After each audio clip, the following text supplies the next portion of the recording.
सिद्धार्थ गौतम एक राजा के घर पैदा हुए थे। वो एक महल में रहते थे। उनके पास दुनिया की सारी सुख सुविधाएं थीं, लेकिन राजकुमार को बाहर की दुनिया के बारे में जानने की बहुत जिज्ञासा थी। एक दिन सिद्धार्थ महल से बाहर निकले। उन्होंने पहली बार दुख देखा। उन्होंने एक बूढ़े आदमी, एक बीमार आदमी और एक मरे हुए आदमी को देखा। ये नजारे उन्हें बहुत परेशान करने लगे। तभी उन्होंने एक साधु को देखा। वो साधु बहुत शांत लग रहा था। सिद्धार्थ भी वैसी ही शांति चाहते थे। उन्हें एहसास हुआ कि दुनिया की कोई भी चीज सच्ची खुशी नहीं दे सकती। राजकुमार ने अपनी पुरानी जिंदगी छोड़ने का फैसला किया। उन्होंने अपना महल और अपना परिवार छोड़ दिया। सिद्धार्थ एक साधु बन गए। वो दुहक खत्म करने का तरीका खोज रहे थे। उन्होंने बहुत सारे गुरुओं से शिक्षा ली। उन्होंने ध्यान और दर्शन शास्त्र के बारे में सीखा। सिद्धार्थ ने कठोर तपस्या की। वो बहुत कम खाते थे और बहुत सादा जीवन जीते थे। उनकी यात्रा में उनके 5 साथी थे। वो भी ज्ञान की तलाश में थे। वो सिद्धार्थ के शिष्य बन गए और उनके दृढ़ निश्चय से सीखते रहे।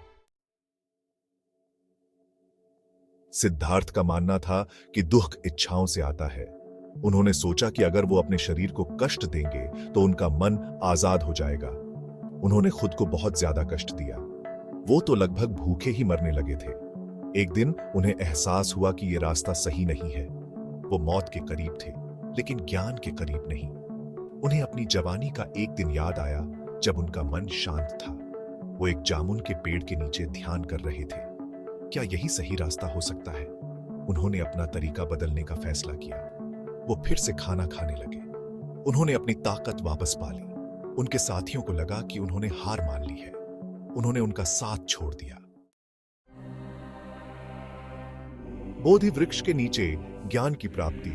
सिद्धार्थ एक पीपल के पेड़ के नीचे बैठ गए।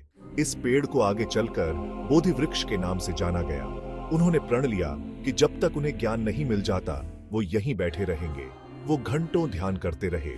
उन्हें बहुत सारे प्रलोभनों का सामना करना पड़ा और मार, जो एक दुष्ट शक्ति थी, ने उन पर हमला भी किया।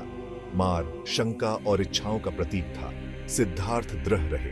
वो टस से मस नहीं हुए। आखिरकार उन्हें ज्ञान की प्राप्ति हुई। उन्हें दुह के असली स्वरूप का पता चल गया। उन्हें वो जवाब मिल गए जो वो ढूंढ रहे थे। बुद्ध का जन्म। सिद्धार्थ बुद्ध के नाम से जाने गए। बुद्ध का मतलब होता है जो जाग गया है। उन्होंने अपना ज्ञान पूरी दुनिया में फैलाने का फैसला किया। उन्होंने पूरे भारत में यात्रा की। उन्होंने लोगों को 4 आर्य सत्यों के बारे में बताया। बुद्ध ने अष्टांगिक मार्ग के बारे में बताया। उन्होंने कहा कि यही ज्ञान प्राप्ति का मार्ग है। उन्होंने सिखाया कि कोई भी ज्ञान प्राप्त कर सकता है। इससे कोई फर्क नहीं पड़ता कि वो कौन है या कहां से आया है। करुणा की शिक्षाएं। बुद्ध की शिक्षाएं आज भी प्रासंगिक हैं। पूरी दुनिया में लोग उनके शब्दों में शांति और ज्ञान पाते हैं। उन्होंने करुणा, दया और समझ के बारे में बताया। उन्होंने हमें दिखाया कि दुख से बाहर निकलने का एक रास्ता है। राजकुमार से साधु और फिर ज्ञानी बनने तक का उनका सफर हमें प्रेरित करता है। बुद्ध का संदेश कभी पुराना नहीं होगा। यह सभी लोगों के लिए आशा और मुक्ति का संदेश है।